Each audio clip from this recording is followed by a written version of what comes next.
Scuttlebutt Podcast. Our guest today is Dario DiBattista. He's former Marine Corps reservist from 01 to 07 with a couple tours in support of Operation Iraqi Freedom.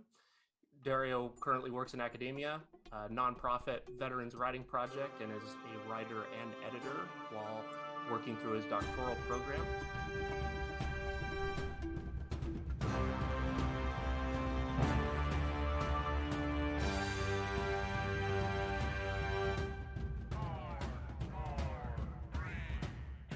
Dario, welcome to the show.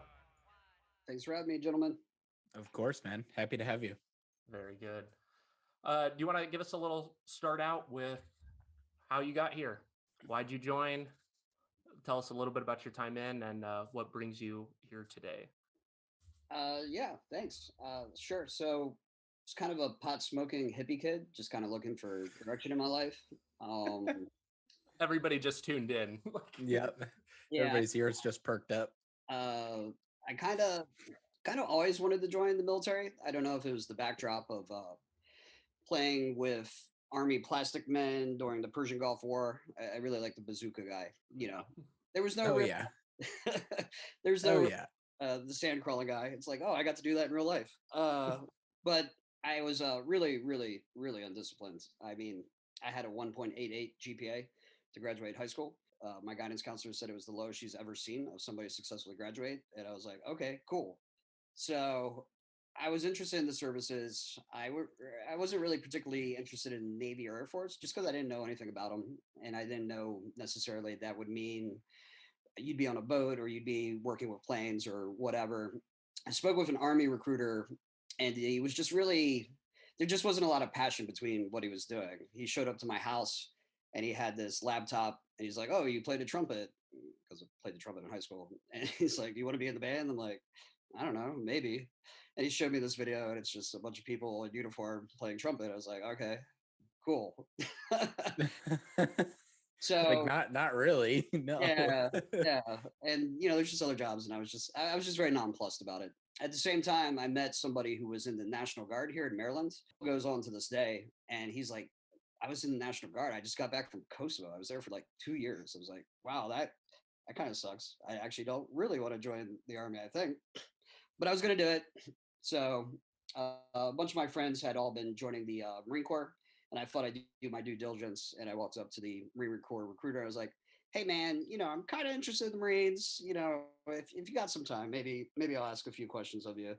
And he just scoffed at me, just absolutely scoffed at me. It was like, here's my card. Give me a call if you think you have what it takes. I was like, oh, you son of a bitch. Whoa. I am absolutely giving you a call. He got me. Yeah. Did you have like long hair then? Did you fit the like stereotype of the pot smoking? So he knew he had your number from early on. I absolutely did. I had a mop top. I took that thing with me to boot camp. My head shave took the longest out of anybody's. I was pretty proud of that. So, you know, at the same time, I'd been watching Full Metal Jacket, which is the ironic greatest recruiter of Marines ever. And I was like, oh, I think I could do that. And there's this weird 2020 special about boot camp. And I had never exercised in my life. And I just went outside and I just started running. And it was icy out and cold. And somebody looked at me like I was crazy and actually said, what are you doing? I think this is crazy. And I thought I was on a good path for the Marines. I didn't know anything about it. I joined in peacetime. I actually graduated boot camp on August 24th, 2001. And just having no military connection or knowledge, I thought it was literally, I'd just go down there and give it the old college try. And if it didn't work out, I'd just come home. When you get to boot camp, as you guys know, you know, the quickest way off the base is to graduate. So it's like, oh shit, I guess I'm going to be a Marine. Yep. So you said August of 2001. Yeah, August 24th, 2.5 weeks before 9/11. Yeah. Right. Wow. I was gonna say that's like very coincidental timing. When you said peacetime, I was like, okay. Mm-hmm. Yeah, for 2 years, two weeks of peacetime. Yeah. So obviously 9/11 happened after that. You know, I was 17, pretty wide-eyed. And I was in the reserves, but given the nature of the war on terror and it being such a new thing in so many different ways, it was actually a pretty cool time to be a reservist because I could just volunteer for all sorts of different things. I wound up volunteering to go overseas. Got stuck in Kuwait during the first deployment, which was really boring, just being stuck in Kuwait, getting like Scud missiles like blowing up all around you and over you. And I came home and everybody's like, "Oh, how's Iraq?" I was like, "I don't fucking know." it's it's kind of like that toxic masculinity stuff. In hindsight, you're like, okay, like I didn't really do anything. Is my service worth it? Really complicated stuff that I know we all kind of deal with in some ways. So they were taking volunteers for something called civil affairs, and we had a staff sergeant who had done it before, and he's like, "Yeah, you'll be overseas, and you'll be with the grunts, and you'll be on the front lines doing peacekeeping stuff." It's like, I don't believe that, but sure, I'll sign up and do it. And lo and behold, I wound up in the first Battle of Fallujah, going off the base, doing all sorts of crazy stuff. And then I got sent out to the Syrian border of Iraq as a combat replacement for one of the civil affairs teams who was in a pretty massive battle. And essentially I was a machine gunner for 3rd Battalion Submarines doing security for civil affairs meetings. So it was way above my profile and expected experience as a reservist warehouseman. So, is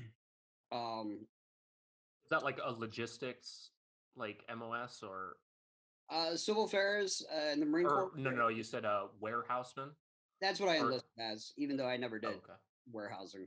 Yeah, and warehousing is literally count the gear, lift with your legs, verify that gear is there before you sign for it. I mean, literally qualified to be warehouseman now. Congratulations. Go forth and sort the warehouse. Reservists are weird because like in the active duty side, there are definitely times where like you're not doing your job, you're doing something totally different. But I feel like in the reserves, like your MOS or your rating is like really just to get you in, and then they put you wherever the hell they need you. Like you like almost never are doing your like actual job in the reserves. Yeah, that was definitely my experience. And I know it's the same Navy and Marine Corps. When you're junior enlisted, you're just kind of utilitarian. You go wherever they tell you and do whatever they tell you to do. But I was able to have some stake over that. So I came home. I went from Fallujah to being a waiter at Chili's, and it was pretty manic transition. And my story is not unique. So many people come home and they suffer with transitional challenges. But back then in 2004, PTSD was not part of the lexicon. It's not something we used and understood. And I was working at a restaurant. It didn't even necessarily connect my military experience to that because I was working with a bunch of crazy people in restaurants. But I knew something was off. I was having classic combat stress symptoms, hypervigilance, aggressiveness, flashbacks, couldn't sleep, was irritable, was paranoid, and I didn't really know why. And I just started writing. This is the heyday of MySpace. There's a blog. It was like, hey, what's on your mind? So I would just start writing. And, I got a lot of encouragement. People were saying, hey, this is really interesting. It's a really unique perspective. Keep with it. I didn't know how to write. I didn't understand anything about it. I just was really honest. And I did it because it made me feel better. Writing became a way of kind of reflecting, making meaning, making sense of the things I had done, the places I had been, and wound up sticking with it. Got an advanced degree in poetry and nonfiction, master's from Johns Hopkins, which leaves me very overqualified for pouring a Guinness and arguing with people on the internet. Oh, that's awesome. Go on monster.com and type in poet. You will get 0 results. It's not actually a job. Kind of more of an idea, more than anything. That's funny. It sounds like you might have been the only person using MySpace for like something purposeful at that time, because my MySpace profile is just like embarrassing photos in skinny jeans, I think. So it sounds like you were getting some early traction with your writing, at least like. Well, the really, really, really embarrassing truth of it is I was going through a breakup with somebody who was a little bit younger than me, and she had a blog. I didn't even know what a blog was, but she was writing all these mean things about me. So I was like, I'm going to start my own blog and write things about you. And she was a really good writer, so I just kind of imitated her style. That's funny. I think somebody finding my old MySpace in the dark abyss of the internet is probably like top 3 fears for me. Like just below heights would be somebody finding my MySpace because there's a lot of weird pictures on there, I'm sure. There was a golden age where it was really Oh just yeah. meeting people and just being open, and before all and I'm sure it happened from day one, but I mean, I have some friends from MySpace that I had no connection to. It was just, hey, you seem like a cool person. I like the music on your page, and you're doing cool writing. Yeah. Really, that's it. And we're That's cool. life. Yeah. Yeah, I think very early stages of like being able to meet and connect with other people that are interested in, like, I guess, like AOL chat rooms, MySpace, like that was kind of our era of like talking to strangers on the internet. Yeah. Uh, Yeah. It's wild. It's absolutely wild. So when I was at grad school, I met a gentleman named Ron Capps. I call him the Godfather. He hates it, but he's never seen old school, so he doesn't know it's a term of endearment. He created an organization called the Veterans Writing Project, and from day one, I was like, "Yo, I want to be a right hand man. Let me know what I need to do." And for about 8 years, we taught writing for veterans, service members, and their adult family members wherever we could. George Washington University, different public libraries. Last week, last Veterans Day, I taught a workshop in North Carolina at some place called the Coastal Carolina Institute, and I'm teaching Yusef Kumanyaka, Vietnam vet, poetry to actual Vietnam vets, and it's just awesome stuff. We taught writing for 8 years at Walter Reed as part of an art therapy program for service members who have PTSD and traumatic brain injury. And that work was sponsored by the National Endowment for the Arts. And I never want to speak it, because we just had a very small role in this program. But it was so cool to be with thousands of service members, many of whose life was changed in the same way my life was changed by writing. And we didn't do anything special for them. We gave them the tools and they ran with it. But I've had a Navy SEAL tell me now that I have writing in my life, I don't want to pull a bullet in my brain anymore. And that's just immensely gratifying to be able to hear and to know and to do that. I would tell the guys, they were all crazy humble. It was a unique community of special operations guys in general. They call me shipmate. Like, come on, dude, you don't have to call me shipmate. Like, get the fuck out of here. Shipmate, unlike the Godfather, is not a term of endearment. Okay. In the Navy, it's really not. Yeah, typically it's not. That's funny. It was coming like in a genuine way, though. It was. This guy's sure like Captain America type. You know what I mean? Oh yeah. Yeah. It was very cool to be able to do that and have that experience. And I would tell them the Marine Corps does not need fat 34-year-old Corporal Dario anymore, but this is how I get to continue to serve. And it was good. It was good work, but really hard. For the last 10 years, the wars in Iraq and Afghanistan have kind of been on the backdrop. But if you worked at Walter Reed or any military hospital, you know the wars didn't end. And even if it wasn't physical injuries, which it very much was, I've seen some really, really grievous, hard to comprehend wounded service people. It was mental stuff. And for the operators who went and deployed 5, 10, 15, 20 times, I mean, maybe 20 is hyperbole, but I know people who have deployed 12, 13, 14. Their chain of commands would just send them over. They just assumed they had mental health issues. Because as you gentlemen know, repeated exposure to trauma is absolutely at some point gonna break you down. And anyway, while I was at Walter Reed, I realized there's this really interesting universality about the global war on terror experience. So I wanted to explore that. I pitched the idea to a publisher I was talking to at a school in New York called Excelsior College. They have a press called Hudson Whitman, and that became the genesis of Retire the Colors, which is 19 true stories about the aftermath of war from both civilian and veteran perspective. I wanted to include combatants, non-combatants, family members, people adjacent to service. Again, less than 1% of America has actually served in Iraq and Afghanistan, and it's created this unfortunate divide. But I wanted to explore through storytelling how the impact of war ripples in communities, families, more pronounced way than just the people who were over there.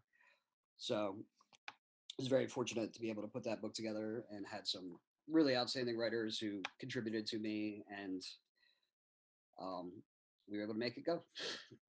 um, since then, I've just been really passionate about helping people who don't really have a seat at the table in the military veteran literature space, helping them amplify their stories and get the tools for learning the craft of creative writing and then telling their stories on their own. So that's what I try and do. Again, I was never a good writer at first. I'm just older. When I first started, I just had a unique story. But my story is not unique anymore. There's lots of people who are exploring the impact of war and their own experiences within it. But I think there's a lot of stories that still have yet to be told, and I want to find ways to help curate that, nurture that, and empower that. So you talked about, obviously, when you came back from your second deployment, you were experiencing what I guess back then people really weren't talking about, what was PTSD. And then you started working with your friend the Godfather there, and you had a Navy SEAL. You said you had a Navy SEAL say he no longer wanted to put a bullet in his brain. Now I can only assume that that is extremely powerful to hear, and in your mind you're like, this is why I'm doing it. Hearing stuff like that, does that make you want to say, okay, how do we take this to the next level? Or does this say, or are you thinking yourself, okay, we need to double down on this? Where are you thinking you're going after hearing something like that? I'm a disciple of storytelling, particularly nonfiction. The very act of it is therapeutic. You're writing about a past version of yourself as a different version of yourself. It forces you to make meaning of your story, make shape of it, and reflect upon it. Not very dissimilar than what a therapist will do if you're chatting with them. What's going on? What are you thinking? Why? Sure. It forces you to challenge your worldview. It forces you to consider different perspectives. And sometimes it forces you to put yourself outside your story to understand the impact of your actions on others. All of that is great for personal growth across the board. The cool thing about Walter Reed is we know arts can change people's lives and make them better and help them heal. I know that from experience. But they're doing like the hard data there of like how that actually happens, hooking people up to MRIs. Hey, go do artwork. Now I'll hook your brain up to this and let's see what happens. Literally getting the quantitative, mixed methods, qualitative, arts-based epistemological approaches to really understand this, do the data, and prove it across the board. One thing I find absolutely incredulous is there's no writing therapy program that exists in the US. You can do music therapy, you can do dance therapy, you can do expressive arts, um, but there's no writing therapy. And I would like to see, Tim, to your question, more emphasis on that. It's Sure. kind of implied like, yes, you can kind of use it as your practice, or yes, you can maybe use this as one of your tools for your clients and the people you're working with, your patients. But I would like to see it become more pronounced, more codified, legitimized, and for actual academic programs and institutions and departments to embrace writing as a therapy. Because I've seen it across the board. At this point, Sure. I've taught everybody from 14-year-olds to 99-year-old Rosie to Riveters. And every one of them has had their lives changed by the act of writing in a positive way. When you were starting to put together your book, Retire the Colors, what was going through your head in terms of goals that you were looking to accomplish with putting the book together? Was that, well, actually, I guess let me rewind. How much of that book is written by you? Because you said it's a compilation of like other writers and stuff like that. Yeah, I think it's. I hope this is not a hot take, but I think it's kind of tacky when you're an editor to include your own writing in your own anthology. So I didn't actually include one of my stories, but because I'm a child of the '90s, I did include a Jerry Springer's final thought. So I did write kind of like a reflection at the end. What is the exclamation point? What is the eureka moment, as my old poetry professor would say, the takeaway from this? And it was just basically a call for people to listen more to these stories. It doesn't matter what the story is. Literature is really incredibly impactful as a medium. It's a new way of understanding, a new experience, a new empathy that somebody doesn't have until they engage with it.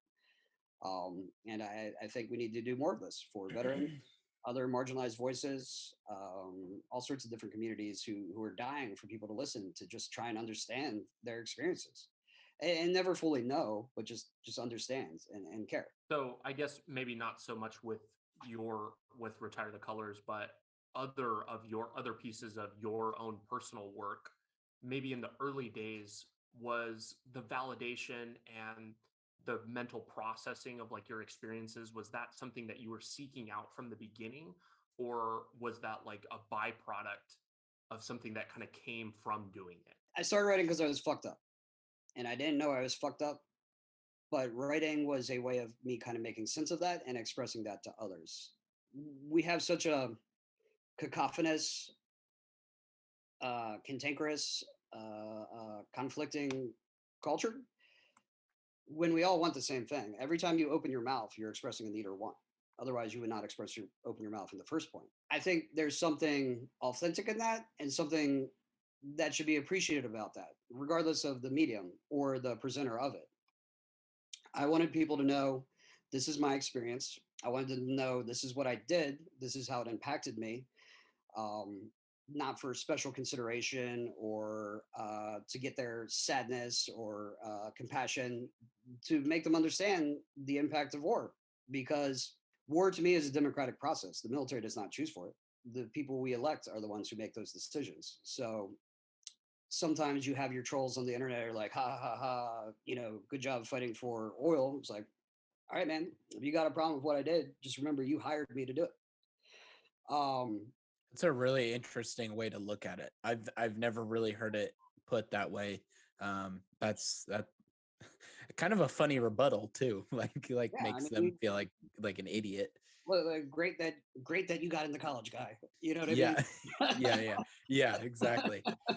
You can't absolve yourself of this. If you're an American living in this nation, what is done in your name is done in your name. And if you want to turn a blind eye to that, that's up to you. But regardless, I didn't ask to go to Iraq. Well, I mean, I did. I volunteered, but the military, as a vehicle, did not ask for it. We were told to go, so we did.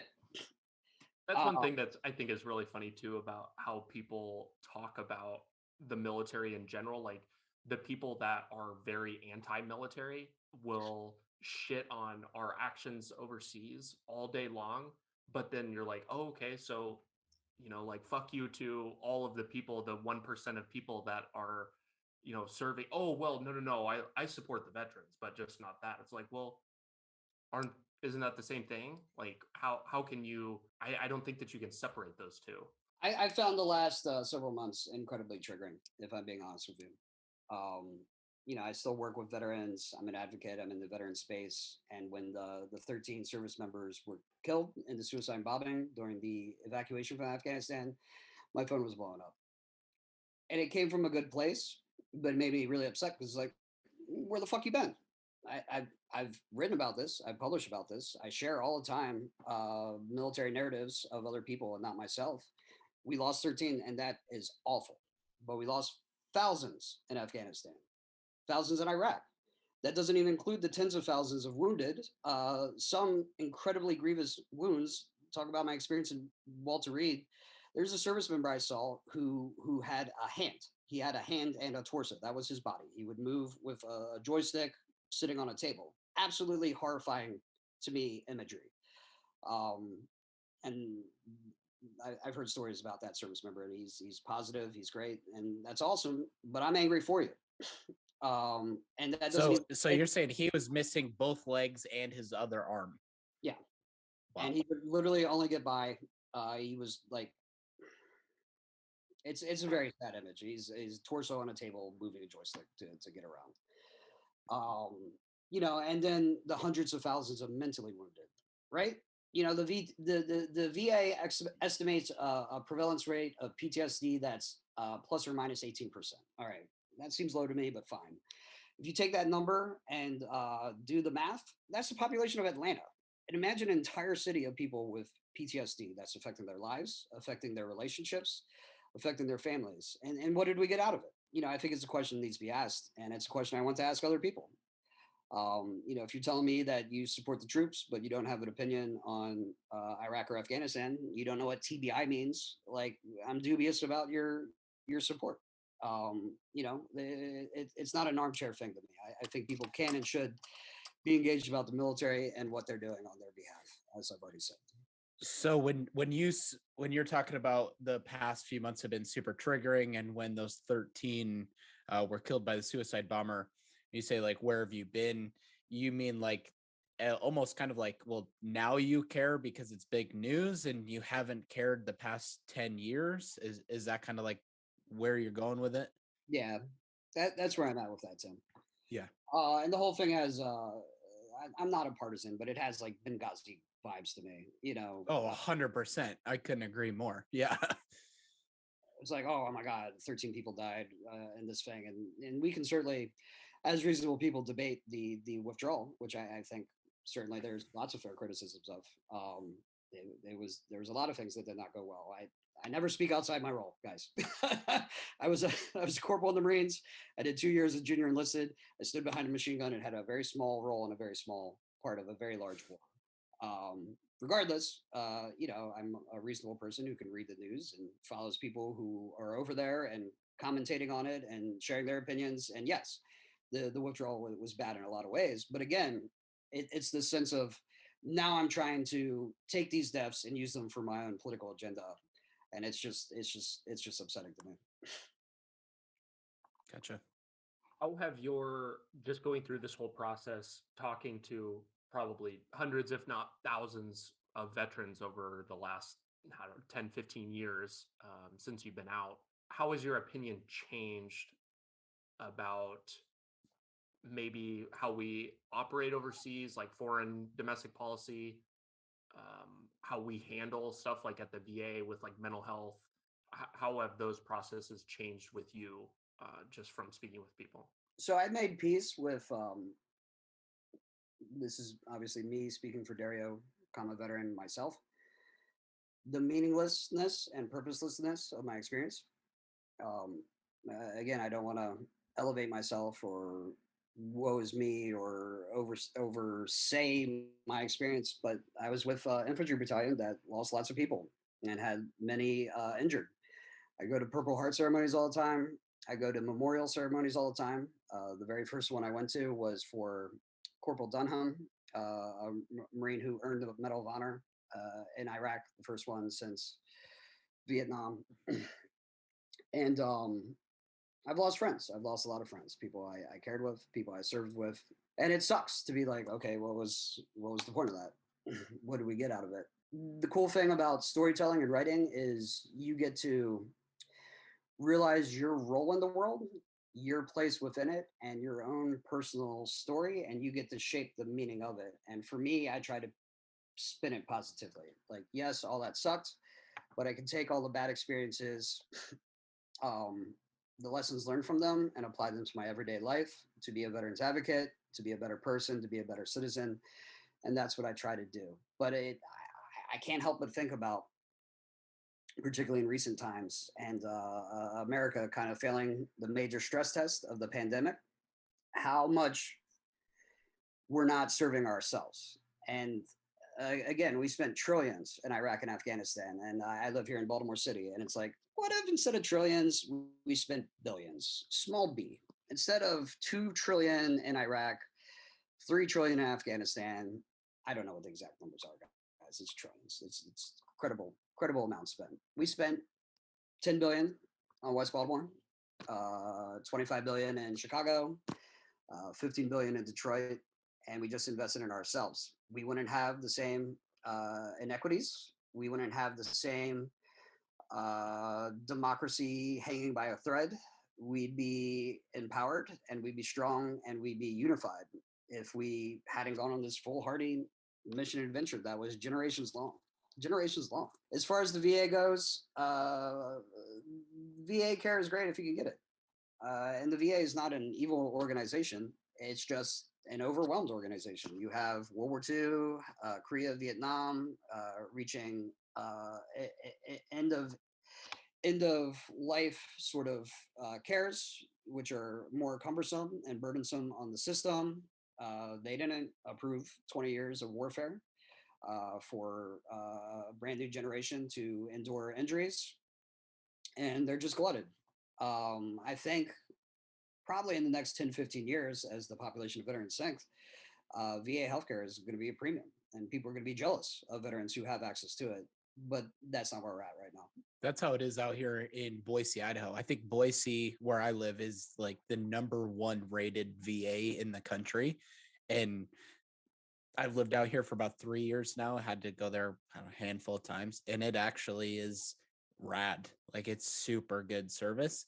And I've heard horror stories of almost everywhere else. So I feel spoiled being able to have that good experience with them, but I've definitely heard the poor experiences too. Just like you said, they're just overrun. They're busy, you know. And the VA is doing great things. I mean, the new GI Bill is absolutely transformational. And I want to remind anybody listening about Chapter 31 benefits. It used to be called vocational rehabilitation, which didn't make any fucking sense. So they changed the name to veteran readiness and employment, which makes a little more sense. But you can use it for college. You can absolutely use it for college, and you can double dip. You need a 20% disability rating, and you can use it for whatever education that you want. Not at the same time as the GI Bill, but maybe afterward or later on, or for whatever your goals are. Too many veterans don't know about this benefit, which is incredibly underutilized. Rocky, you were going to use that, weren't you? Yeah, I have it approved and went through the process. Dario, you also have done it, right? No, I need to get to the VA, get a disability rating. I chronic sinusitis and rhinitis, which I thought was just a product of living in Maryland. As it turns out, it's presumptive because of, I don't know, all the shit I burned in Iraq. Yeah. I actually, true story, I lived next to a phosphate fertilizer plant. We had literally yellow rocks of sulfur on our base. And every time we would need to go on a mission, I would go by burning piles of sulfur. I've been rocking the mask way before it was cool. way before it was cool, and for a much different reason. That's for sure. Yeah, I would echo the same thing on the VA care. I had a similar experience there in Boise, like you said, Tim. But recently, I actually had to go to the VA here in Norfolk, and I understood instantly what everybody had been saying about having trouble getting access to care, time, waits. It's insane. And I mean, there's a lot of like retired military here. So a really high concentration of Navy, certainly, but other branches as well. And you can easily see why it's overwhelmed. It's a good time to be a veteran too. There is a lot of goodwill out there, and there are a lot of people that are willing to help. And I meet a lot of veterans who don't want to take advantage of it for whatever reason, but it seems foolhardy to me. If I told you you're going on patrol and you get to pick whatever gear you want, why would you not take whatever's being offered to you? It's senseless. I've done all sorts of cool things as a veteran that I had never imagined I would do. I did stand-up comedy through a group called the Armed Services Art Partnership here in DC. It was like a 6-week intensive thing. I wound up on the same stage where comedians like Dave Chappelle perform, and it was freaking great. And it was absolutely life-changing experience, and it cost me nothing just for being a vet. People can take advantage of the Veterans Writing Project, veteranswriting.org. We are getting back into full force after the pandemic, which is still obviously ongoing. But I've been doing more workshops and getting back out in the community, and there's people across the board that are willing to help. So even if you don't want to use the VA for whatever reason, take advantage of the resources that are being offered to you. I think that that's something that I hear a lot, and if you wouldn't mind, I'd love to hear your take on how people can be aware of those types of things. I think closing out active duty, they were like, there's all these benefits that you can do all these things like discounts or this type of care or like this type of schooling or whatever. But I think that there's a very large gap in knowing like where to start to like pursue those resources. There are so many things, and one of the goals, I guess, of this show is to like highlight some specific things. So I appreciate you mentioning those. But there are so many things that I've been out and like I feel relatively plugged into veterans resources and like the military community still. However, there are just so many things that I don't know, and I hear about it. I'm like, oh wow, like I've never heard of that before.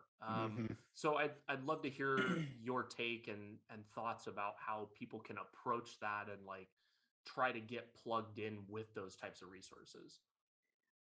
No doubt, Brock. And my God, this is embarrassing to say, but it's a true story. I bought a home recently for the VA home loan. I had no idea what the VA home loan was. I thought it was just like a good rate that you got. I didn't realize it meant you could buy a home with no money down, right? Yeah, yeah. So I've been renting for 20 years when I absolutely would have bought a house 6, 7, 8 years ago. If I had known that I had the option. In my head, the impediment was, oh, I'm never going to save up 30K for a down payment. So how am I going to do it? I don't know what the easy answer is to that. Because while there are a lot of veteran service organizations, like literally 10,000s of them, and many of them are well-meaning, many of them do the same thing, and they do it at different sort of efficacies. Um, I found a lot of, I know this is corny and people have big feels about it, but I learned a lot from the Mill Twitter community. And I don't even know how Mill Twitter came about or how I became a part of this community. Maybe just because I wouldn't shut up about the Forever Wars for a very long time. But that's a great resource and place to go. And again, if you find somebody who you think knows some things, just reach out to them. Vets help vets. The same way when we were in the service, your shipmates would look after you. No snark there. Your platoon mates, your what other of course people call each other. Your flying friends. I think they call it their cuddle buddy, but I could be wrong. I don't know. You know, if anybody comes across this podcast and you have questions, reach out to me. My DMs are open. That's how I wound up on this show. I feel like I need to put that on my Twitter bio because I want to help and I want to connect people. And your question is good, Brock, because there are so many services out there, but which ones are the best and who are doing it well? There's also a lot of predatory services, which makes me angry. I work with veterans in many different roles, and oftentimes people are like, "Hey, Dario, can you promote this website?" Which is just a sales funnel for alcohol rehab. When it's like, why are you going to charge these people all of this and not give them any opportunity to look at their different options other than what you're providing? When maybe the VA might offer that for them at no cost, right? It's really kind of messed up. And sometimes these people are really pushy. Like I'll ignore their email to the fourth time and they'll be like, "Oh, we're doing this for veterans." I'm like, "Okay, let's go with this." Yeah. Like, why is you have this? Why do you do this? Are you aware that this already exists for benefits? And they never respond to me. And it's like, it's not cool. I think like as a veteran, when it comes to those benefits, that is one of the most frustrating things is that you're like, I don't know where to start. Like I've heard that there's this benefit for X, whatever the case may be. I don't know where to go. I don't know how to get registered for that. I don't know how to use that benefit. So I guess I'm just not going to use it. Like that is super, super frustrating.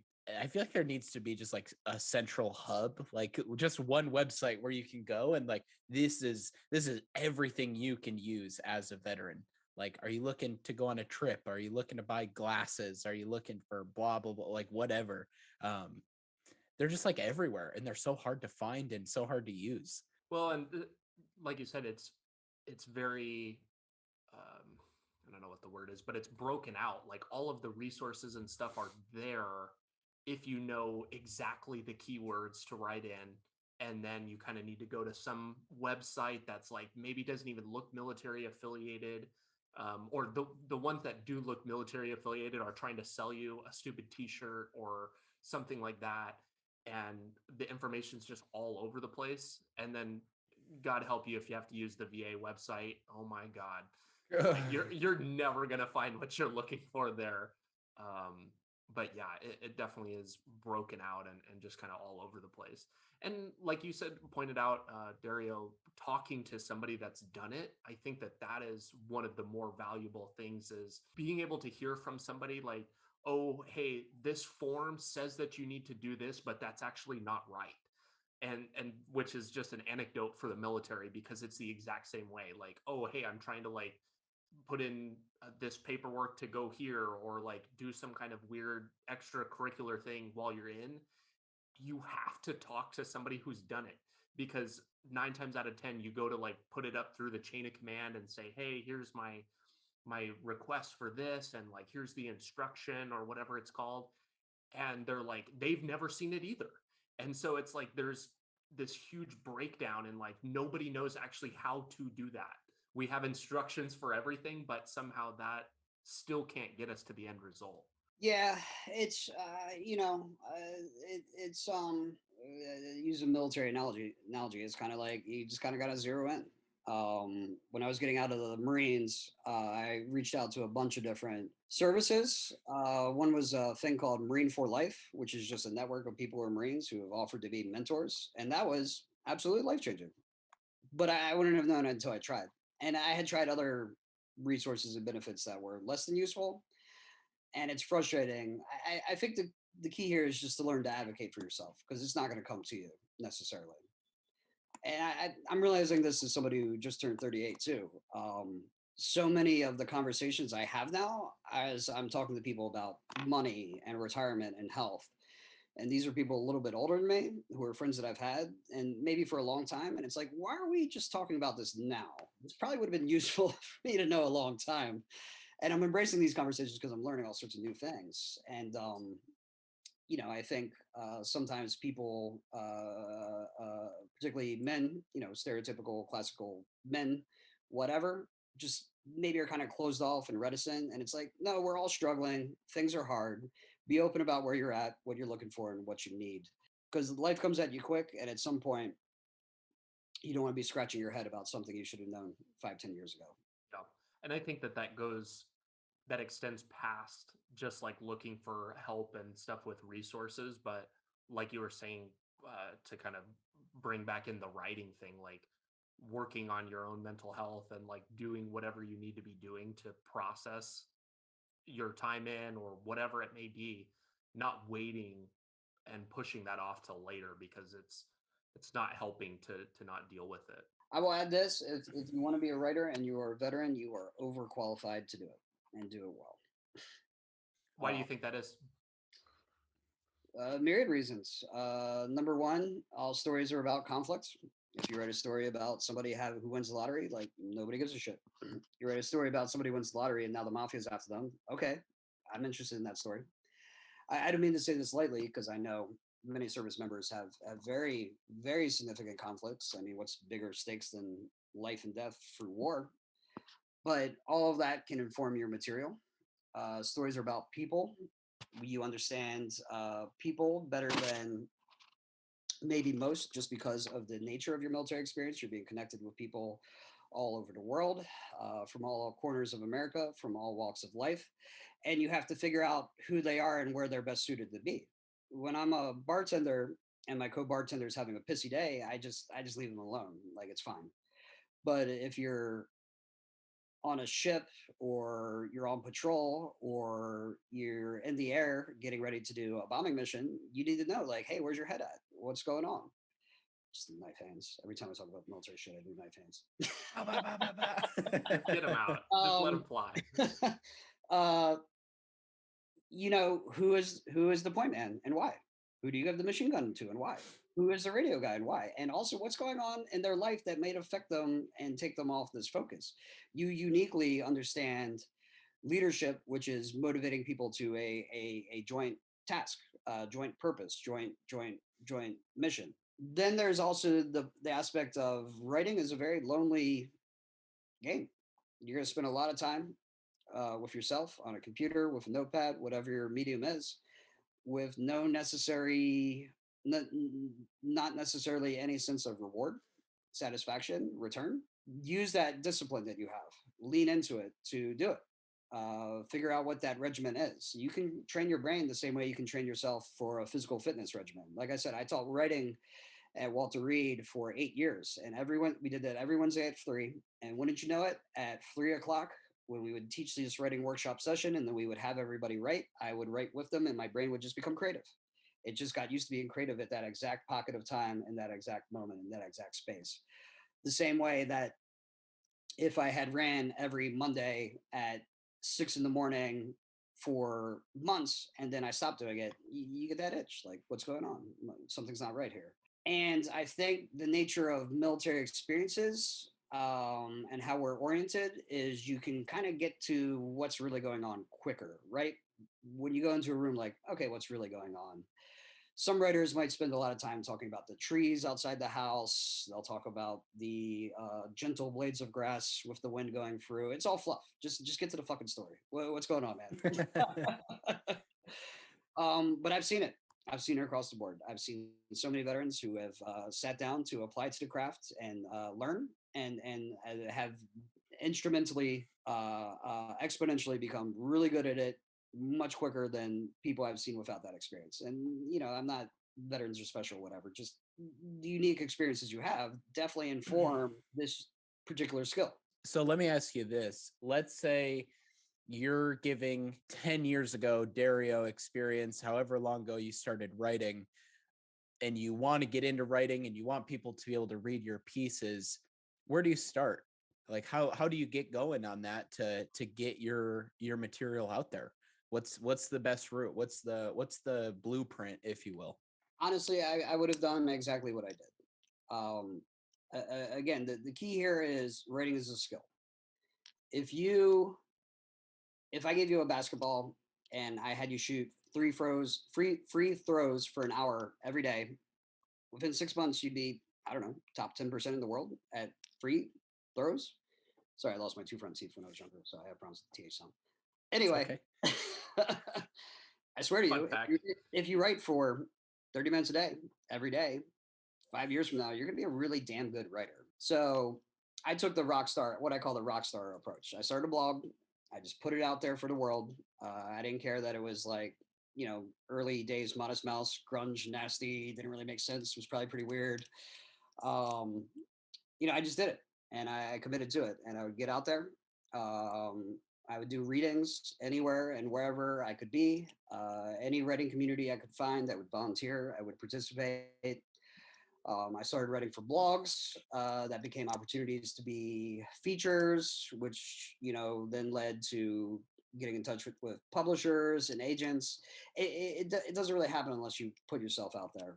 And it's mind numbing. I get it, but you got to have the sensibilities of a networker as much as you have the sensibilities of being an artist. That's the unfortunate real truth. But it really starts with putting you out there and committing to it.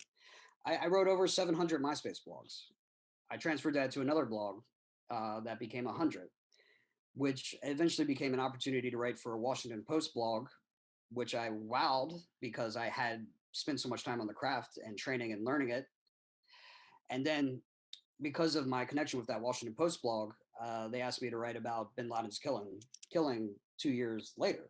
I mean, my God, what an opportunity. Yeah. I'm actually in class at the time. It's my last semester at Hopkins. And I'm like, yeah, I got to go. The Washington Post has asked me to write a story about, Bin Laden stuff. That's huge. That's massive. One of the biggest stories of the 21st century. Got read by millions. And I had hundreds of people writing back to me. It was immensely gratifying and rewarding. But you also got to level set your expectations. I made $300 for that piece. So would you a lot of writers that really talk about how they're rolling in cash? That's very true. Well, people come to me all the time like, I got a story to tell. I'm like, okay. Like, can you help? I'm like, all right, what's going on? What do you want to do? What do you want to talk about? And the very point I make to them up front is like, if you're doing this for money, you're probably not in the right game. If you're doing this because you have a story that you're passionate about, you want to connect with a community, you want to share something important and put it out in the world, go forth and do it, and I will work with you. But if your goal is financial success, maybe you can teach me something. I think that that's true with just about every form of content, art, whatever you want to call it. I think every time I've ever talked to a successful YouTuber, a successful writer, videographer, painter, whatever, they all say the same thing. Like, if you're getting in this to get rich, just stop now. Like, you need to do it because you love it, not, and then the money might come down the road. You can't do it with the idea of you're going to be rich in a year. Would you say that it's easier now with social media than it was for you when you first started? Obviously, you had social media, you had MySpace and stuff like that, but We were going to talk about it after I brought it up that one time. yeah. But obviously, you have Instagram, you have Twitter, you have Snapchat, even TikTok, YouTube. I mean, do you think it would be easier for somebody starting out now if they utilize those platforms? I mean, I've seen people have great success. I was friends with a Marine vet on Twitter who I just friended because he was a Marine vet and he was really into sports content and he just blew up. He was envious of my count or whatever, which I only got because one time I said something and people cared. Most of the time, people don't care. And he rocked it. He absolutely rocked it. I was like, my God, you're really good at this Twitter thing. But I would say he probably would spend 3 or 4 hours a day on Twitter, and now he's not even on there anymore because I don't know if it became a too much of a mental emotional health thing or what. So it's kind of always fraught. I think there's more opportunities to get your voice out there. I think there's more places to get published, and I think there are more communities, and all of that can be great. But I'll default back to what I just said earlier. Just put yourself out there and see what happens. Um, I tell this to our workshop participants every time. I've been writing since 2005. It'll be 17 years now. At no point did anybody show up and give me a writer's card, right? Nobody's like, oh, dude, you're part of the club now. You have earned this. Yeah. I tell them, like, listen, you guys just spent a beautiful weekend, 6 hours a day on a Saturday and Sunday with me learning to write. You are writers. You could have been doing anything else, and this is what you chose to do. You need to embrace that. Create a website, make this your thing, let everybody know you're a writer, you're doing writing, and you're putting it out there. And I think it's just kind of a sense of that ownership of it. And to your point, yeah, Tim, it could be I'm a YouTuber, I'm a podcaster, I'm a woodsmith, whatever it is, just own it, get it out there, and people will come back to you with that same sort of thing. It gets annoying, it gets obnoxious sometimes to think brand or whatever, but it doesn't matter if you write a Pulitzer Prize winning piece of material. If it's not in a publication that's known and has a great headline and a great photo with a great deck, probably never going to be read. Well, and I think one of the beauties of especially getting your content out online at whatever method of delivery you choose to is you kind of naturally attract people who are interested in that. And like it sometimes maybe feels like you're talking to an abyss, like there's just the echo chamber, I guess, so to speak. Like there's nothing coming back, but in the background, like there's work being done by putting words to paper online or whatever, and people are seeing it regardless of what you think. So I think that that's really true. For maybe those that are interested, and selfishly I am a little bit interested, can you walk us through a little bit about the route that you went with publishing your book? Talk a little bit about self-publishing maybe versus going the traditional route, and then kind of the economics of that. Like you said that it's not for money, but maybe just give us a sense of what that looks like. Is it a royalty based thing, and how that plays into the publishing aspect? Sure. The other point I make clear to writers from the beginning is if you want to write whatever it is you want to write and you're doing it for yourself, there's nothing to stop you from doing that. You can grab a journal and write whatever you want. You can take that journal and put it in a PDF and upload it on Amazon, and they will make it into a book for you at no cost to yourself. You can do that. But when you start thinking about it as a product that you want in other people's hands, then it becomes a different thing. You have to consider your audience, who they are, what they want, what their purchasing power is, all those sorts of things. Publishers and agents and editors are probably not altruistic. They're not going to share your story because it's important. It's, will it sell? Will I get my money back? And is it useful for whatever our mission purpose is? As it stands, Excelsior College has a heavy military veteran population. So their publishing press within their college publishes stories about military and veteran stuff. So that was the connection. There was not necessarily a strong, oh, we got to get our money back. It was, we want to amplify the experience of this population of our students. And then it's just a give and take. It's a massive give and take. I promised I would curate a collection of stories about the aftermath of war. And I got in huge disagreements with my publisher because her agenda we're highlighting our students' population. And because of that, there's a sense of honoring this population. So all the stories need to have a sort of redemptive quality. Like, yeah, I went to war and it sucked, but here's my lesson that I learned from it. I have no agenda about uplifting the experience of war, right? War can and does fuck people up. A lot of VSOs that I work with who are interested in doing creative stuff, they're like, we don't want to perpetrate the myth of the broken vet. And I'm like, well, sorry. I know some people were fucked up for the rest of their life because they did messed up shit in Iraq. Sorry, that's not my agenda. Yes, I don't want to perpetuate anything, but like, war can and does mess people up. There were a lot of essays that I included that I wanted to include that she would not let me include. One was about somebody's sexual misfunction, sexual inability because of the PTSD medication they were on.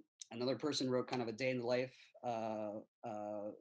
story about their experience at the VA called Cookie Cutter Whiskey Breath. And they just talk about they're just showing up drunk. Everybody's treating them like shit.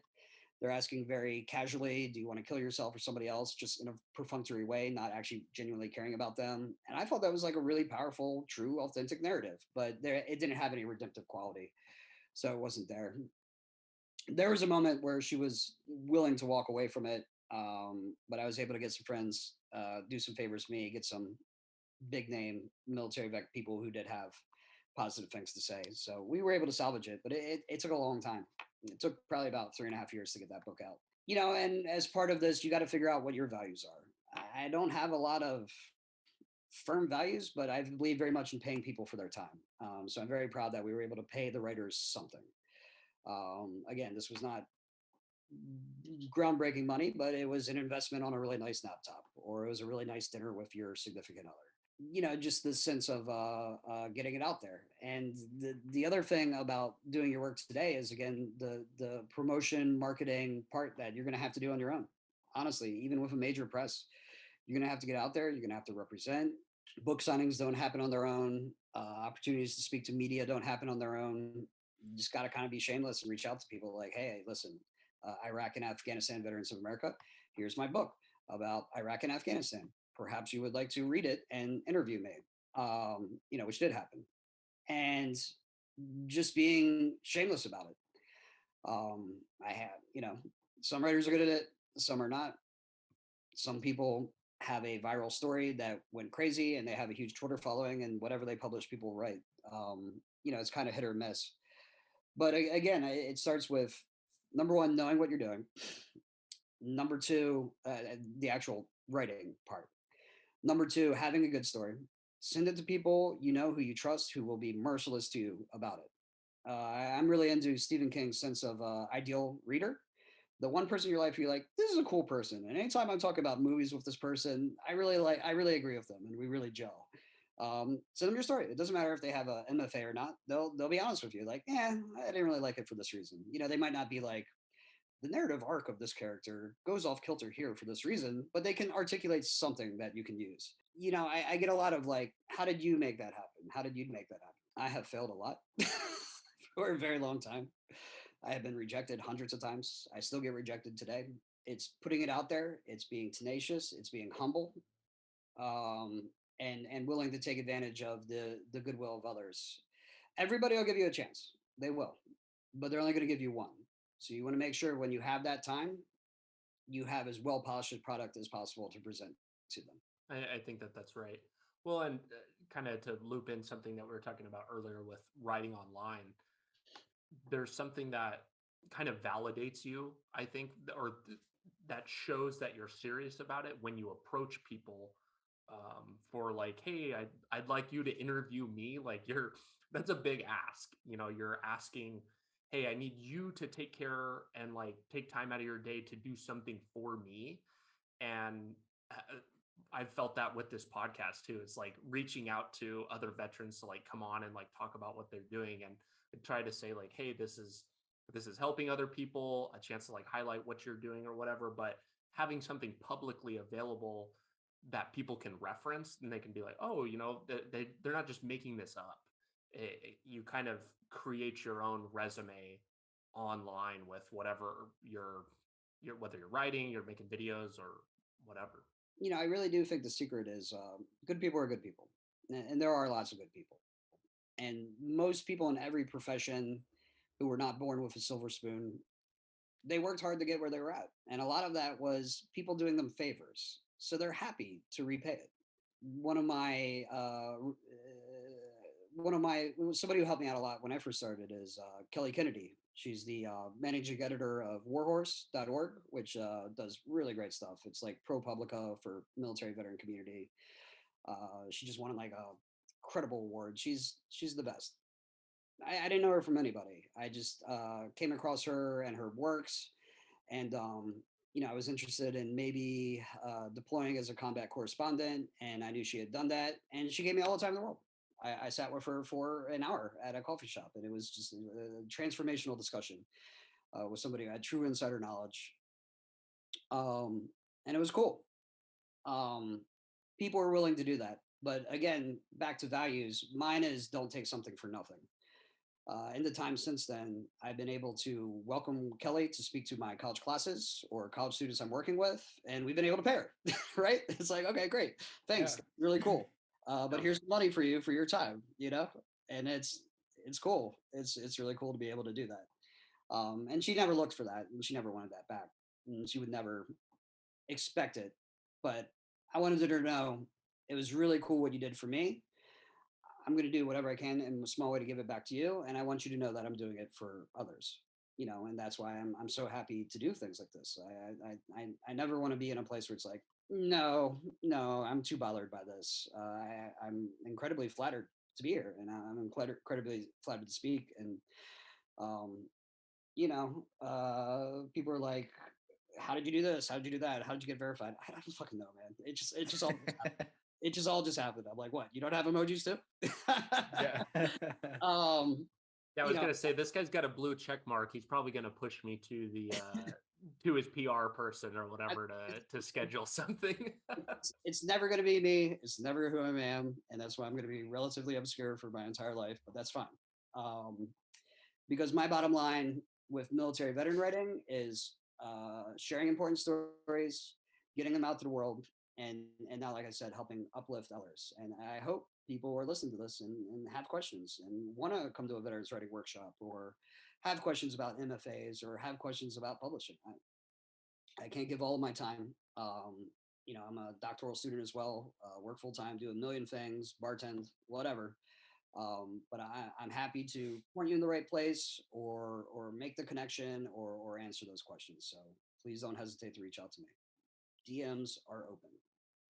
Very cool. There's the open invite. Yeah. And that kind of seems to be like the general consensus, and Brock and I 6 months ago were talking about starting this podcast. It was kind of like, well, even veterans with a large following or whatever, veterans are almost, and I say almost because obviously we've gotten our very fair share of no's or ignores or whatever, but a majority of veterans are very willing to help other veterans. I think it's because veterans aren't silver spoon people. Yeah. Conrad mentioned this in one of our other interviews. He was like, look at the demographics of people who join the military. It's not the top 1% of wealthy people. It's blue collar people primarily. Yeah. Yeah. How many people are signing up to get potentially their legs blown off or whatever for what, $20,000 a year and maybe a $10,000 sign-on bonus, like that's 100% it. Plus, once you've been there and you've had those experiences, you immediately connect with somebody who's like, oh yeah, I was in the military. I work in sales, and the amount of times I've had a customer that comes in, whatever work, maybe it's working with somebody else or starts out working with me, and they just seem like an asshole, for the lack of better terms. But I've gotten used to that and I know how to recognize it, where in my head I'm like, you're a veteran. And then I'll bring something up about the military and they'll kind of like light up about, oh yeah, I was in Vietnam, or I was in at this time. And I'm like, oh, me too, man. I served for this long. And it's just like a total 180, totally different person. And now we're like immediately best friends. Even though I'm trying to sell them something, they immediately trust me because we've had those similar experiences. You know what I mean? And I think that I really think that veterans are always willing to help other veterans. So you're right on the button there. I do, and I see it across the board. And I wish this weren't the case, and this is a fire hot take. I think at the end of the day, vets have to take care of vets. I think it's pretty clear your average American is indifferent, unwilling, disconnected. They tend to see us as a monolith. They use us for political points, whatever.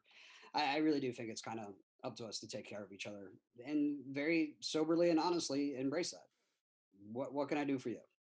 What can we do for each other? There's a lot of great people who don't have military service, who I know who do great things. The guy who founded that comedy boot camp, Armed Services Art Partnership, just as near as I can tell, a silver spell millennial with no connection to military whatsoever. He's like, I just want to do something good. And I was like, yo, Yeah. that's fucking awesome, man.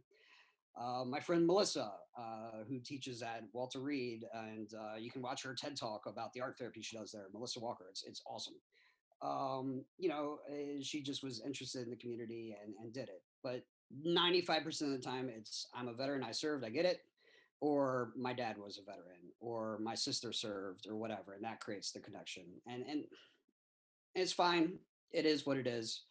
But I think we are uniquely charged to take care of each other because other people aren't doing it. And I can tell you now, as a academic, a genuine scholarly academic, now that I'm in a doctoral program, I'm looking at the data and I'm looking at the research, and nobody's doing it.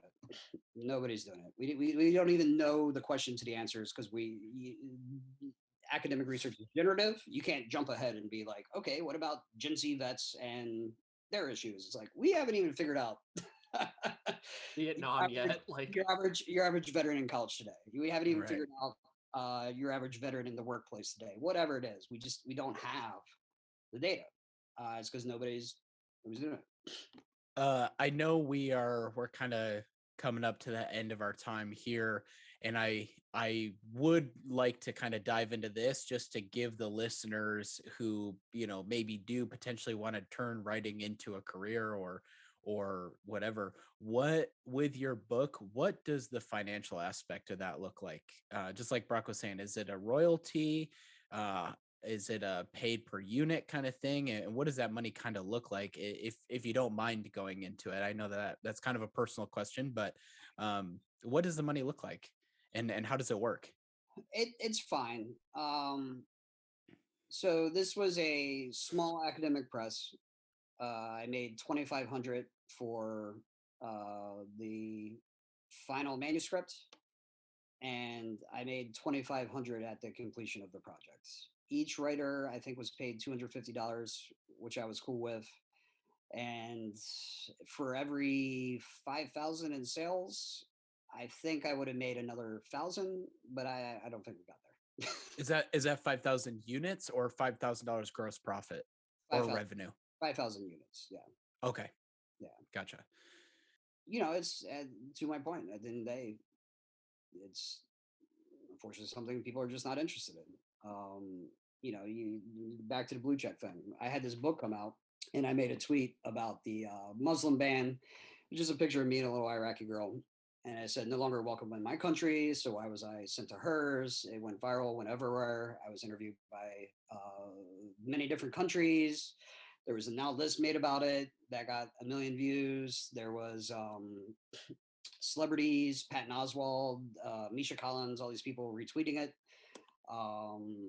Zayn Malik from One Direction follows me on Twitter, and every day he introduced me to Zayn, and I'm like, I don't even know who the fuck that is, man.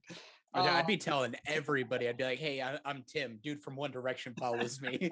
It was number one at Reddit at one point. Like, you can't win PR like that, guys. Like, Yeah. I fucking won the internet. Yeah. And I sold 18 books. Yeah. Yeah. So it's like, that's crazy.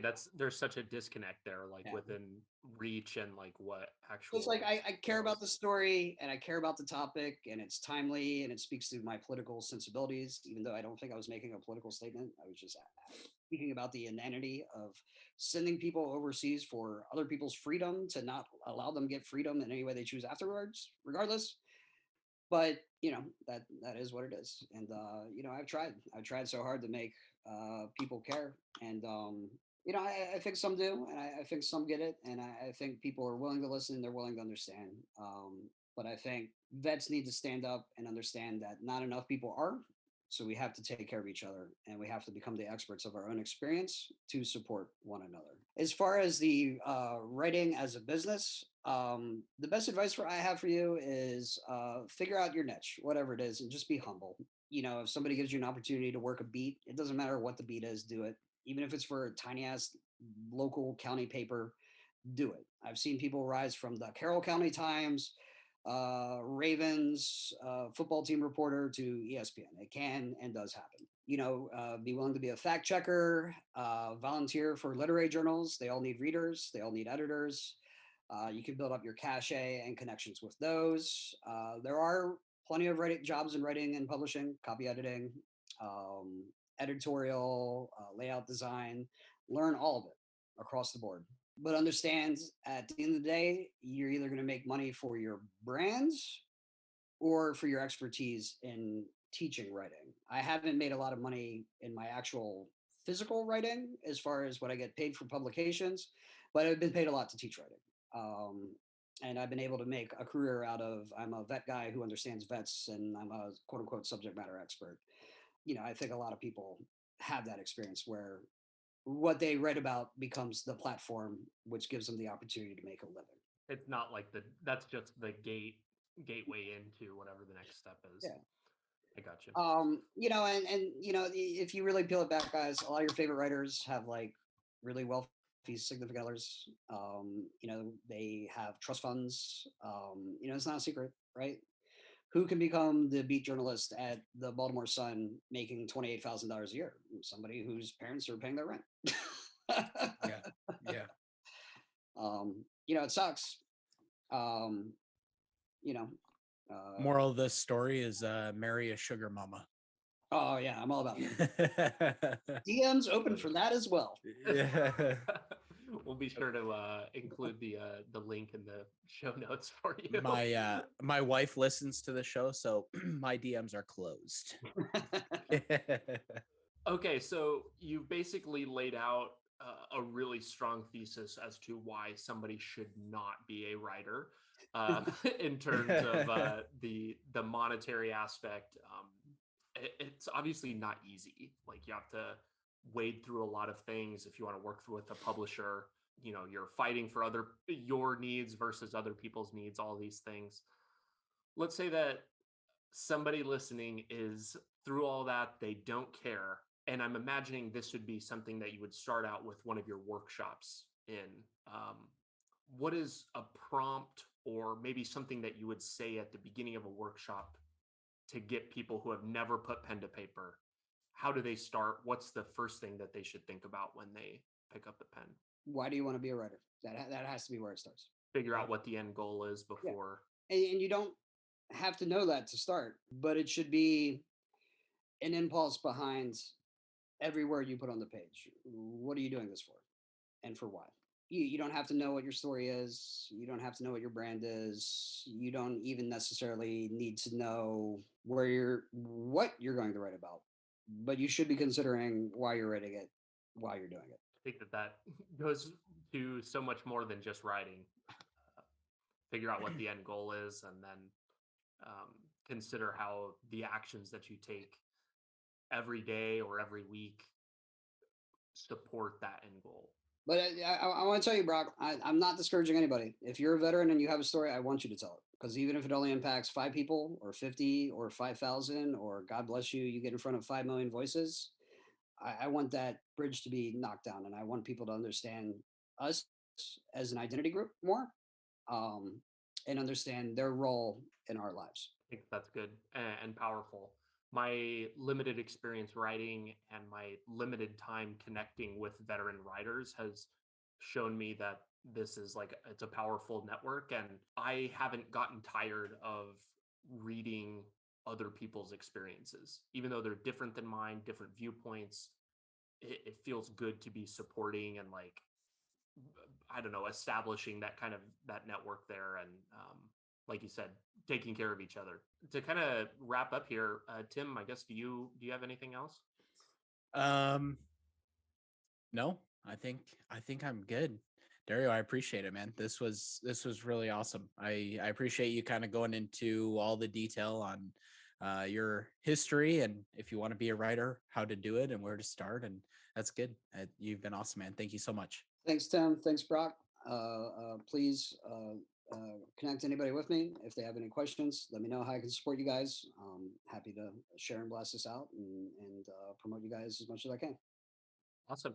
Will you kind of give us and listeners a little bit of a breakdown on where people can go to stay up with you? Website, where they can find the book, any other kind of like contact information you want to give out is great. So it's 1-800-Marines. No, just kidding. Your country needs you today. Yeah.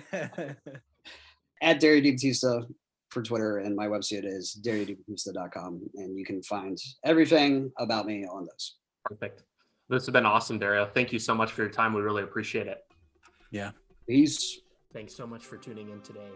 Your listenership helps me better educate people like you and the rest of our nation's military, both past and present, on building a successful life outside of military service. If you're looking for more ways the top vets are leading more effective lifestyles, building businesses, and using the resources designed specifically for you, press here for a selection of some of the best clips. Be sure to like this video and subscribe to the channel to stay up to date, and I will be talking with you soon.